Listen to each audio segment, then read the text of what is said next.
الحمد للہ رب العالمین والصلاة والسلام علی رسولہ الکریم محمد وعلی آلہ واصحابہ اجمعین ومن تبعهم بإحسان إلى يوم الدین اما بعد قال اللہ تبارک وتعالی اعوذ باللہ من الشیطان الرجیم الحج اشہر معلومات فمن فرض فيهن الحج فلا رفث ولا فسوق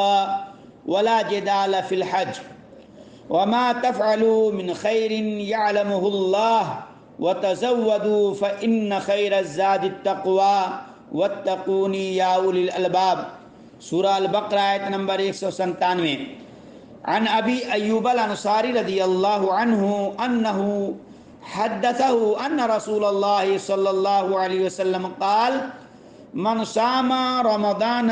ثم اتبعه ستا من شوال کان کصیام الدہر صحیح مسلم جلد نمبر 3 صفحہ نمبر 169 کتاب الصیام رب اشرح لی صدری ویسر لی امری واحلل عقدۃ من لسانی یفقهوا قولی رب زدنی علما رب زدنی علما رب زدنی علما عزیزان گرامی السلام علیکم ورحمۃ اللہ وبرکاتہ۔ محترم سامعین و سامعات، آج کی اس مختصر ملاقات میں ماہ شعبان کی خصوصیات اور فضائل سے متعلق کچھ باتیں عرض کرنے کی کوشش کروں گا۔ میرے عزیز ساتھیو، جو آیت کریمہ پڑھی گئی ہے اس کا ترجمہ یہ ہے، آپ سب کو معلوم ہے کہ سال کے 12 مہینے ہیں اور ہر مہینہ کی کچھ نہ کچھ خصوصیات ہیں جن کی بنا پر اللہ تعالیٰ نے انہیں دوسرے مہینے سے ممتاز کیا ہے۔ یہ مہینہ شوال کا ہے۔ شوال ہجری سال کا 10واں مہینہ ہے۔ اس ماہ کی بہت سی خصوصیات اور فضائل ہیں۔ ان میں سے ایک اہم خصوصیت یہ ہے کہ اس کی پہلی تاریخ یعنی یکم شوال کو مسلمانوں کی 2 شرعی عیدوں میں پہلی عید یعنی عید الفطر کا دن ہونے کا شرف حاصل ہے۔ یہی وہ دن ہے جس میں مسلمان مرد، عورتیں اور بچے غسل کر کے اچھے کپڑے پہن کر اللہ اکبر اللہ اکبر لا الہ الا اللہ اللہ اکبر وللہ الحمد کی صدائیں بلند کرتے ہیں اور اللہ جل شانہ کی کبریائی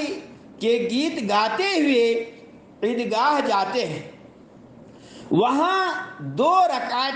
عید کی نماز ادا کرتے اور امام سے خطبہ سنتے ہیں، پھر ایک دوسرے کو عید کی مبارکبادیاں دیتے اور تقبل اللہ منا ومنکم کہتے، دعوتیں کھاتے اور کھلاتے اور ہر طرح سے خوشیاں مناتے ہیں۔ یہ دن در حقیقت روزہ دار کے انعام اور بخشش کا دن ہے۔ رمضان المبارک کا مہینہ در حقیقت ٹریننگ، تربیت اور امتحان کا مہینہ تھا، اور عید کا دن اسی امتحان میں کامیابی پر انعام لینے اور خوشی و جشن منانے کا دن ہے۔ اور آپ لوگوں کو معلوم ہے کہ طلبہ کو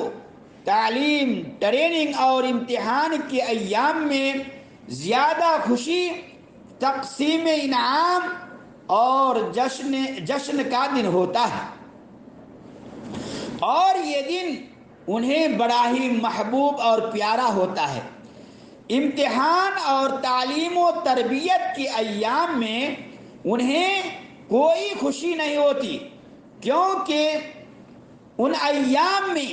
انہیں زیادہ سے زیادہ محنت کرنی ہوتی ہے، اور انہیں یہ فکر ہوتی ہے کہ زیادہ سے زیادہ محنت اور جد و جہد کر کے اپنے اعلیٰ مقصد کو حاصل کر لیں اور منزل مقصود تک پہنچ جائیں، لیکن کامیابی کے بعد انعام اور جشن کے دن تو وہ مارے خوشی کے پھولے نہیں سماتے۔ حالانکہ اگر آپ ذرا گہرائی میں جائیں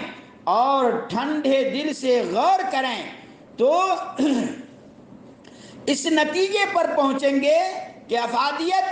اور معنویت کے اعتبار سے تعلیم و تربیت اور ٹریننگ و مشق کے ایام کی اہمیت انعام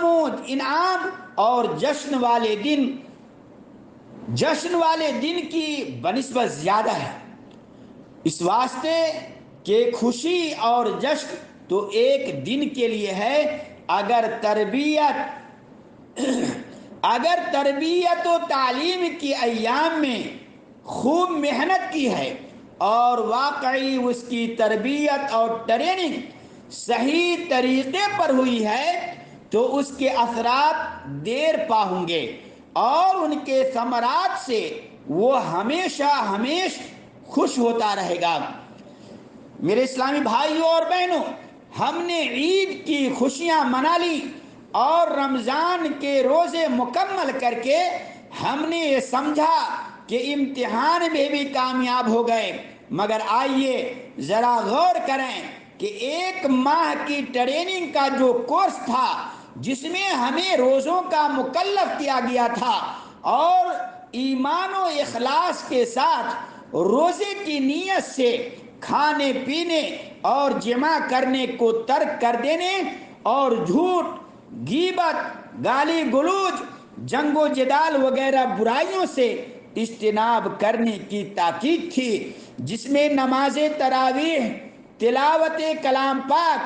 آخری عشرہ میں شب قدر کی تلاش اور شب بیداری، اعتکاف، صدقہ و خیرات وغیرہ عبادتوں کے ذریعے ہمارے اندر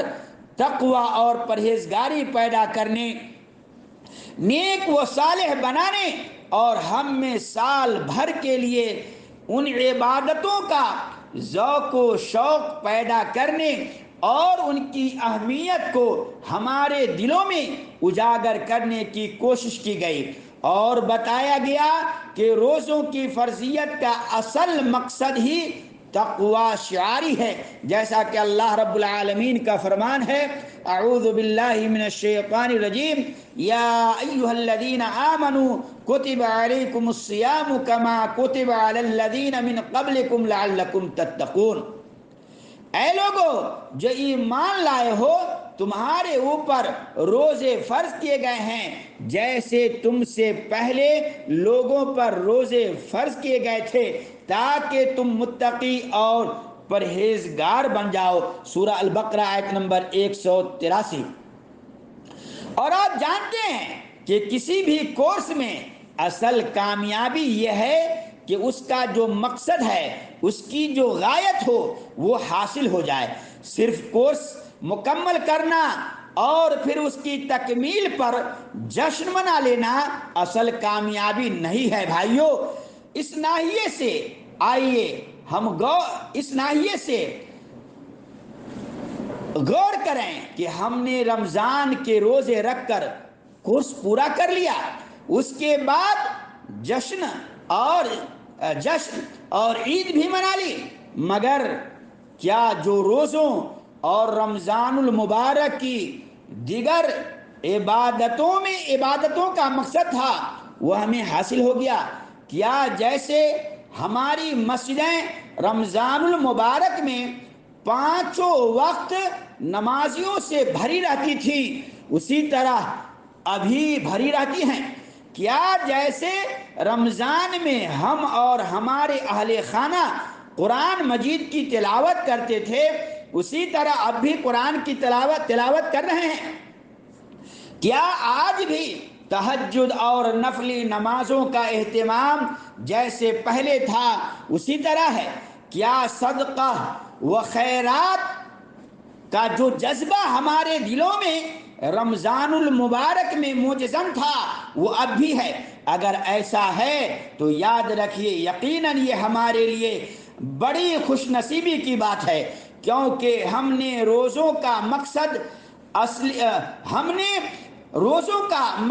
اصلی کو پا لیا ہے، اور ماہ رمضان کی عبادتوں کے حقیقی ثمرات سے بہرہ مند ہو رہے ہیں۔ اور اگر رمضان المبارک کو الوداع کہنے کے ساتھ ہم نے نماز، روزہ، صدقہ و خیرات، تلاوت قرآن اور شب بیداری وغیرہ کو بھی الوداع کہہ دیا تو اس کا مطلب یہ ہوا کہ اس عظیم الشان ماہ کی برکات و فیوز سے ہم محروم رہ گئے، اور رمضان کے روزوں اور دیگر عبادتوں کا اصل مقصد اس سے اب بھی ہم دور ہیں، اور بھوک و پیاس، تھکاوٹ اور شب بیداری کی زحمت کے سوا ہمیں کچھ نہیں ملا۔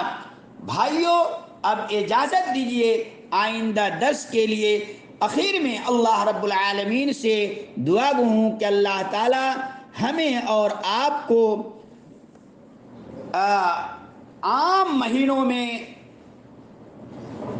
رمضان المبارک کی طرح سے قرآن مجید کی تلاوت، 5 وقت